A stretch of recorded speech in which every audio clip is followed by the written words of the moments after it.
Todos los años, en Navidad y en Semana Santa, espere encontrar en los medios sociales y televisión los mismos especiales, documentales y reportajes que pretenden demostrar cómo los autores del Nuevo Testamento, supuestamente, copiaron de los mitos de dioses paganos para fabricar la vida de Jesús de Nazaret, quien muy probablemente ni siquiera existió.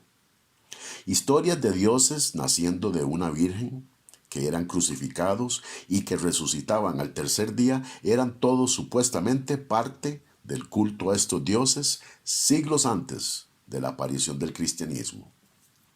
La evidencia de este supuesto fraude se encuentra en 5 de los más importantes dioses de la antigüedad: Horus, dios egipcio de la guerra y la cacería; Atis, dios griego de la naturaleza y vegetación; Mitra, el dios solar persa; Krishna, el famoso dios hindú; y Dioniso, dios griego de la fertilidad y el vino. La teoría nos asegura que todos ellos contienen datos históricos tan similares a los del Cristo de los cristianos que la única conclusión es que el cristianismo robó de estos antiguos mitos para exaltar a su Mesías. La teoría, como veremos, es falsa. Es más que nada basada en pseudohistoria, pues carece de fuentes primarias de información histórica que daten a la era precristiana, lo que la hace susceptible a conjeturas, suposiciones, distorsiones y mentiras para llegar a sus conclusiones. A continuación, un breve análisis de solo 3 elementos que supuestamente fueron copiados por los cristianos: el nacimiento virginal, la crucifixión y la resurrección. Cuando investigamos a fondo el mito de Horus, nos encontramos que su madre era Isis, viuda de Osiris, y concibió a Horus teniendo relaciones con el cuerpo muerto de Osiris. El que encuentre una similitud con esto y el nacimiento virginal de Jesús es claramente una persona muy perturbada. No existe nada en los jeroglíficos, reliquias o citas de la antigüedad en existencia antes del cristianismo que se refieran a Isis como virgen cuando tuvo a Horus. De igual manera, no se halla evidencia arqueológica alguna que Horus haya sido crucificado. Ni siquiera se puede demostrar con certeza que la crucifixión se practicara en Egipto en ese entonces. Y cuando llegamos a la resurrección, no encontramos nada en absoluto en los datos de la antigüedad que confirmen que Horus haya resucitado al tercer día. Con Atis, el dios griego, nos encontramos con la misma ausencia de similitudes con la narrativa de los evangelios. Atis nace cuando su madre Nana recoge almendras y las pone en su seno. Estas desaparecen quedando ella embarazada. En otras versiones, Atis nace directamente de las almendras. Aquí tampoco existe algún documento, papiro, jeroglífico o cita de la era precristiana que se refieran a Nana como la madre virgen de Atis. De igual manera, no hay dato alguno de que Atis muriera crucificado. El mito dice que se castró a sí mismo y murió desangrado bajo un pino. Otra versión dice que murió a manos de jabalíes.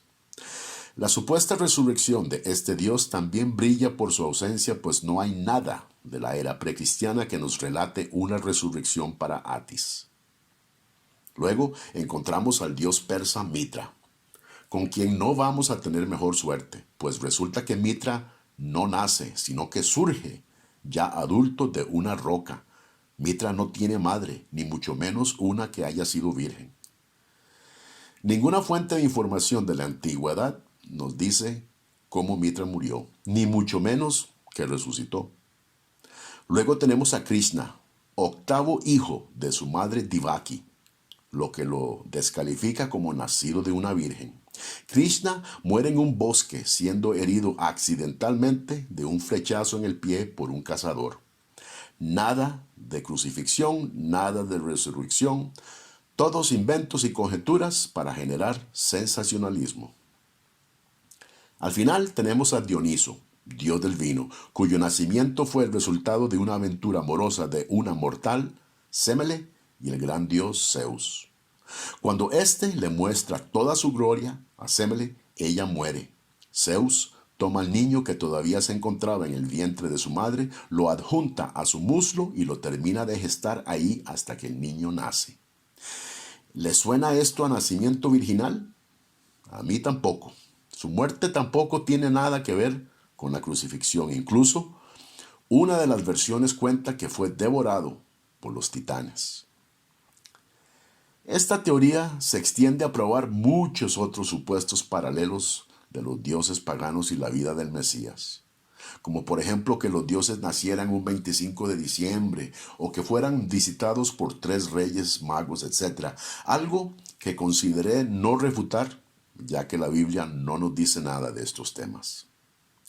Con tanta falta de evidencias para sostener sus conclusiones, uno creería que esta fábula ya se hubiera disipado en el olvido hace años. Pero no es así. Las redes sociales se inundan todos los años con las falsedades que hemos expuesto aquí. El problema fundamental de esta teoría es que las evidencias que los mitistas citan para fabricar sus conjeturas son posterior al cristianismo. Por eso es que la teoría es rechazada por historiadores y académicos de renombre que cuestionan la dudosa metodología y deshonesta investigación utilizadas para llegar a sus erradas conclusiones. Historiadores como Bart Ehrman, erudito del Nuevo Testamento y experto en el paleocristianismo, quien, refiriéndose a este tema, declaró: los supuestos paralelos entre Jesús y los dioses paganos, en la mayoría de los casos, reside en la imaginación moderna. El señor Ehrman no está siendo parcial al cristianismo tampoco, pues es un ateo. Es importante señalar algo que estos pseudohistoriadores no consideran, y eso es que los judíos rechazaban el sincretismo con los dioses paganos en todo sentido. Nuestros detractores necesitan explicar cómo Pablo, por ejemplo, un fariseo, iba a pasar de una religión monoteísta a una mezclada con todos los dioses paganos. Esto es más que absurdo. En fin, ¿no vemos estas fuertes similitudes del paganismo con la vida del Mesías cristiano? Lo que sí encontramos es que los argumentos, si se les puede llamar así, están basados en conjeturas, suposiciones, distorsiones y mentiras. Gracias por escuchar. Le invitamos a marcar me gusta al video y a suscribirse a nuestro canal. Aquí, en Logos, Ética, Evidencia y Razones, nos importa su opinión acerca de este tema y todos los demás. Mi nombre es Eric Aguilar para leer. Y de nuevo les doy las gracias por escuchar.